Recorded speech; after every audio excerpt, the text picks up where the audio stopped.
us now to item 18, which is the update from HBRIC, and then we'll deal with the funding item 17 and then 16 following that, to make use of Dr. Pearce's time while he's available this morning. So good morning, welcome gentlemen, and hand over to you guys. Thanks, Jim. Thank you, Jim. Good morning, councillors. Thank you for changing the order, and when we get to the last piece, just declare right now that I have an interest in that paper, so it's probably most appropriate that I'm out of the room when the third item is being discussed, because it's about director appointments, including myself. I'd endorse that. Yeah. Thank you.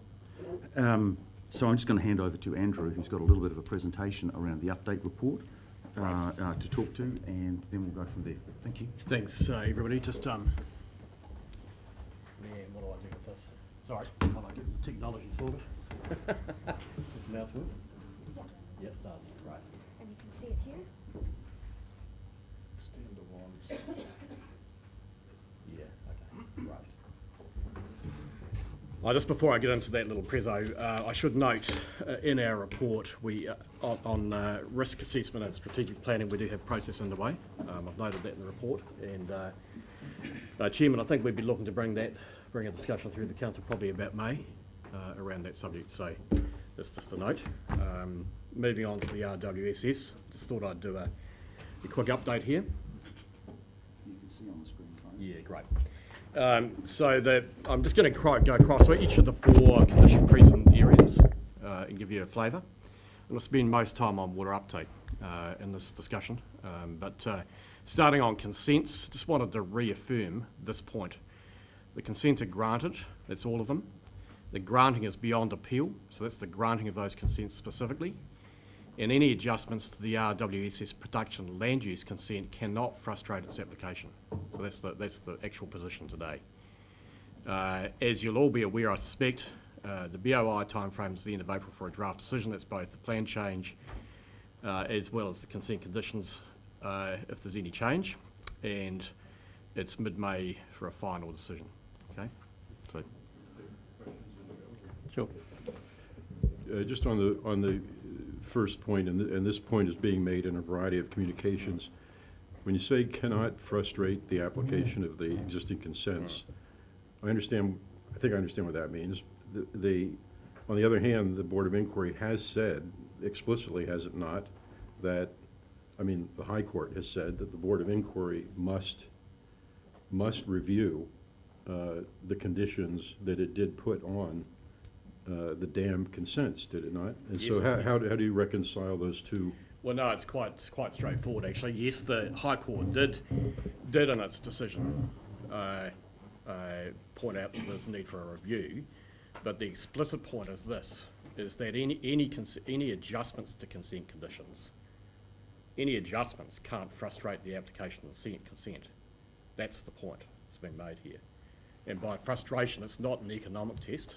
It's not actually an economic test, but it is a physical test. So, in other words, conditions, if those conditions could never be met because there was a certain state of environment and catchment already, then that would be a frustration issue. That's the point, and that's the legal point. Chairman, I think Councillor Belford, while he might well be interested in this topic, and all of us are, is essentially asking us to speculate what's in the mind of the High Court, and the High Court is currently determining this, and I don't think we should have this discussion. So the Board of Inquiry, and so potentially ultimately the High Court. I think the question's been answered. So. Yep. Okay, just a wee bit on investors. So, like all of us, we're all awaiting a Board of Inquiry decision. Based on work done to date, this is an investor view. There is a view that a workable investment terms with all parties can be reached, so there's been work done on that. In the background, external investors will have a particular focus on uptake trajectory, and I'm going to traverse that point when I talk about the uptake stats, which is all to be expected. And they are of the view that they can reach financial close within a 4-month period post uncontested consent conditions, which is relevant to the way in which the boards determine its timeframes around this deal. Okay. So just a bit. Where are I? So design and construction. Similarly, with investors, constructors in the holding pattern awaiting BOI process result. The construction contract is 95% complete. We and they will need to revalidate the price, construction price, once we have uncontested consent conditions. So that's a specific process that we entered into. The actual water contract stage 3 and above, so that's in the uptake process, will result in an optimisation of the secondary distribution network. So that's another iteration that's going to happen. And there is still a window to initiate geotech work which results in water delivery for the 18-19 irrigation season, which is part of, I guess, the board, again, the board's position around financing issues. Councillor Balfour, yeah. The optimization of the distribution network, so that means that as you're getting your completed water user agreements, you have to sort out where are they geographically, and potentially not all of them can be delivered at the outset. I mean, there's some phasing, is that? Yeah, that's correct, Councillor. There's, and I'll explain that a wee bit more fully. I'll show you I'll give you a wee bit of information around water uptake too, where we've got heavy demand versus light demand in a minute. But in essence, the secondary distribution network, that's the pipes that comes off the primary distribution network. That's pipes past a farm gate in simple terms. That secondary distribution network will be optimised to reflect where the actual demand is. So what is in the construction design at this stage is simply a top-down theoretical design footprint, and so those pipes will go where the demand is. So, for example, if there's very light demand in a particular area, it may well be that they're backed up in terms of the distribution network, not serviced immediately, and/or not serviced at all. So that's the process. And to take that down into the construction contract, the construction contract is in broad terms in terms of the structure of that as a time and materials basis for 50% of the secondary distribution network, which is designed to enable that flexibility around optimisation specifically. So all of this is to be expected. The key point is that from an uptake point of view, the more we consolidate that, the better the picture gets, the better it interacts with that construction process. Okay. Councillor Scott. Yes, just a question, Mr. Chairman, around, we've lost it. That's Oh, all right. That's okay. The DNC contract, you Yeah. do state that it's in a holding pattern. Yep. That there's obviously a need to validate the costings, but we've slipped a year now, and even this far into the year, we still seem to be slipping. Is there any impediment that is coming out of that could mean that the contractors are not in place to proceed? No, not at this point. If and this won't happen this way anyway. But the constructors need a certain amount of time clearly to gear up, establish themselves. That's built into the critical path schedule. But at this point in time, the constructors are sitting there in an orbiting pattern, patiently waiting on other issues. So I guess that's in some ways, if there's a delay, we may go back further, and we'll just have to reset the whole construction schedule path again. Okay, but in terms of commitment to it, in terms of being available, that's as is really. Okay. So this one, it's been a wee bit of time on uptake. This area is moving reasonably well now. Just a wee bit about the season, and talking a wee bit about the need, if you want, for irrigation. So this map here is a map of the Toki Toki catchment. What it is growing season average rainfall, evapotranspiration or soil moisture deficits.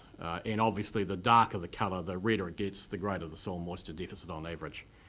And overlaid on that are the basic irrigation zones. And that's an average picture. So on occasion there has been commentary from some that there's not a soil moisture deficit or a drought issue within this catchment. Well, there clearly is, depending on how you want to farm, which is the key test. Just a wee bit about the season we're in. So this is Onga Onga. It's a NIWA climate station that's used in the State of Environment reporting. I understand you just had a State of the Environment report from the team a moment ago. And this chart, if you follow the black line, what that's doing is the red line, the red horizontal bar is what you call field capacity. That's when soil's saturated with water, essentially. And the black line, that's a time series of about the last 8 years. In this current season, the black line started dropping in November, really dropping reasonably steeply in November and into December. So it was a reasonably moist season through the spring. But you'll note that through January, February, that it dropped below 10% soil moisture, which is beyond wilting point, and it's into plant dying point. And the point there is that bounced a wee bit in March. Will have bounced slightly further based on Cyclone Pam a wee bit further, but the forecast through the next couple of months is still pretty dry. So basically what we've got is a clear soil moisture deficit issue at Onga, which is a typical site for the irrigation scheme. And why I thought I'd put that up is that in that time series of 8 years, there are 7 years there that show that basic profile in slightly different forms. One year, which is the blue line, the sort of dark blue line, that was the 11-12 season, basically, which was pretty wet. So there's a pretty consistent pattern there. Farmers being tactile people, often, particularly elderly conservative dryland farmers, react to the season that's in front of them as it occurs. And so that's relevant to what we're seeing in behaviour now. Okay. Just hopefully you can read these numbers. This was the table that's in the report, showing basically the staged pipeline.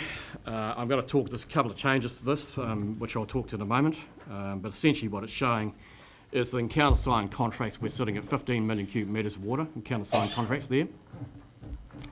At this stage, we had 7 million in stage 5, which is where a contract signed by us or signed by the other party is waiting on the counterparty signature.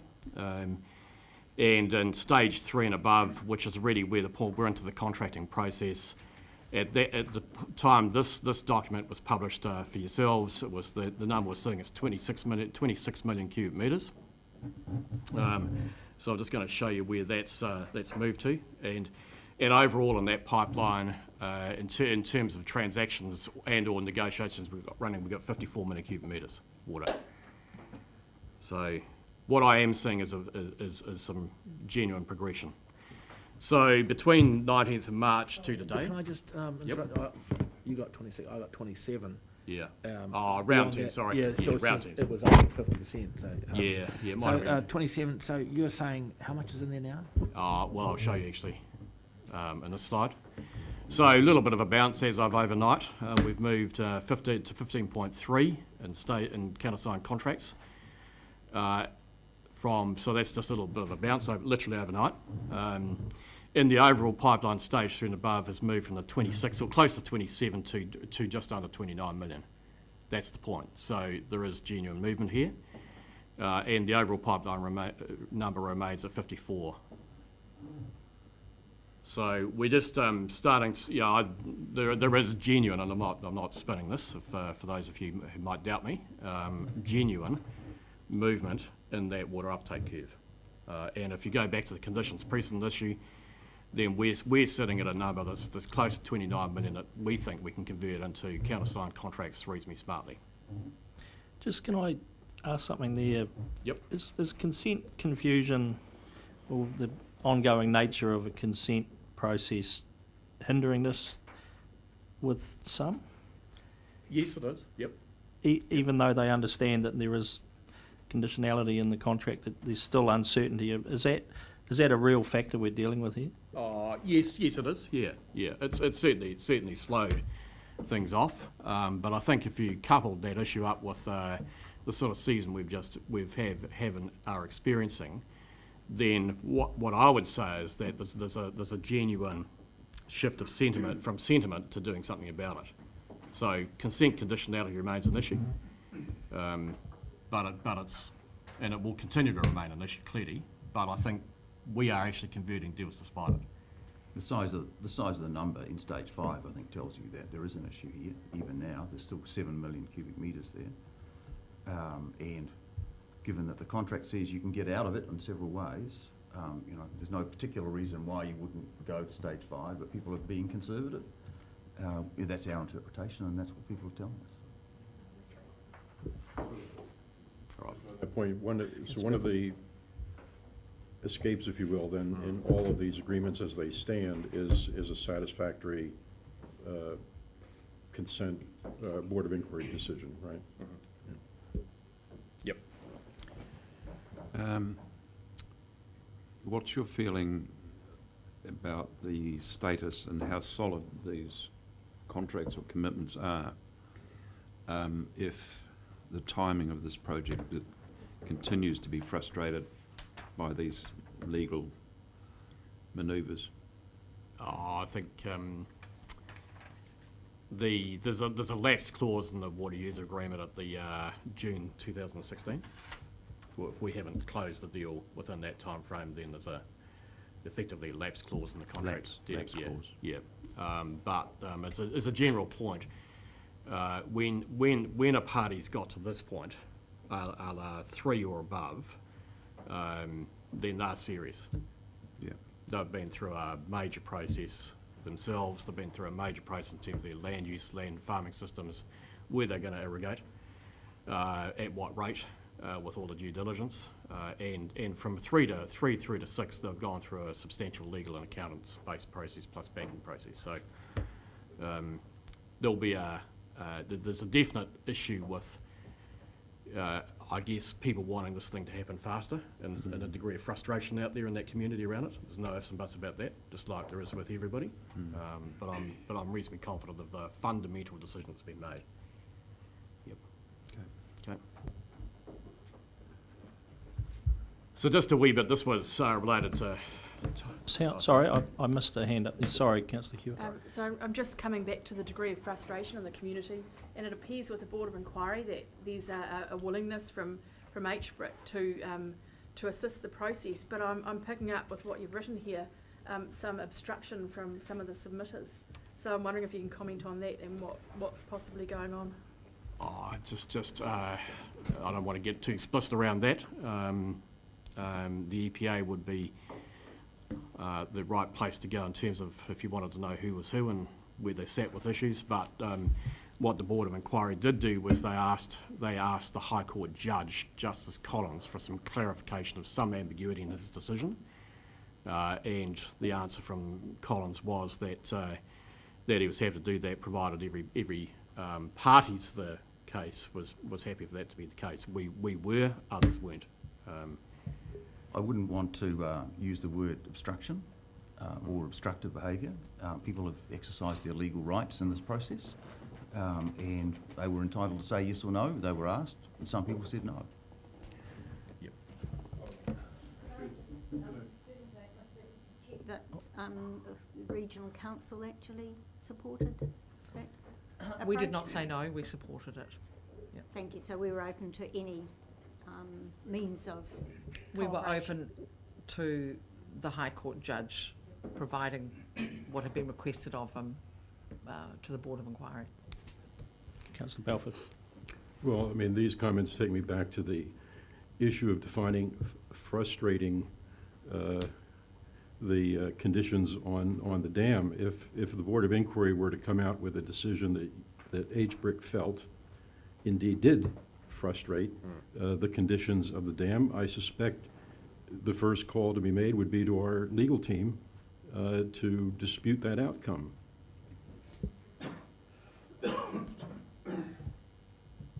It sounds more like a statement than a question, Councillor Belford. Would it not? I'm sure there would be a question raised as to what do we do next. Yeah, that's realistic. Yep. Okay, just moving back to moving back off consents to uptake. This relates to the distribution network question actually. So far, our strongest demand is in what we call zones A and C. And if I went back to that climate map, zone A is up around Tikakino, and zone C is south of Onga Onga. And the area we have slowest progress is zone B. So sooner or later, there'll be possibly a conversation about whether we go to Zone B, whether we invest in Zone B or we don't. But that point hasn't been reached yet, but that's just the signal that's been sent. Yep. Would it be too hard to go back to that map Yeah, you sure, showed sure. Happy to do that. to see Yep. what you're talking about there? Yep. Yeah, so, Tom, just to be clear, this is Zone A, that's Zone B, C, D, and what we call strangely M over here. Okay, so M has got some pretty solid blocks in it. Zone D's starting to fill now, but we've got really solid demands over here. And look, part of it, just to explain, well, why would that be the case? There is quite a bit of existing consented groundwater in Zone B, so there's a wee bit of behaviour sitting on the hands there. Just while we've got that.